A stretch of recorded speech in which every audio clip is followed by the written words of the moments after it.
دیدید چی در اومد؟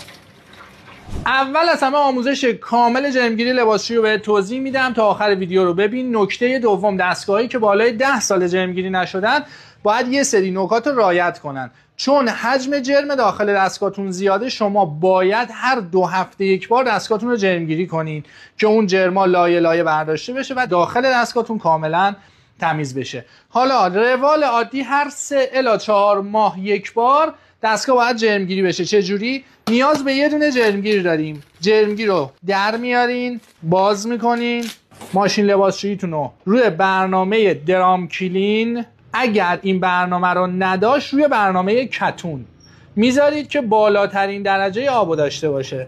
جرمگیر رو داخل جاپودری میریزین. اگر حجم جرم دستگاهتون زیاد بود میتونید یه دونه جرمگیرم داخل دیگه دستگاهتون و بین لاستیک بریزید. خالی بدون لباس دستگاه رو روشن میکنیم. میریم که ببینیم داخلش چه اتفاقی میفته. ببینیم چی در میاد از توش. اینم انتهای کار جرمگیری شدن داخل ماشین لباسشویی. چی در آوردن توش.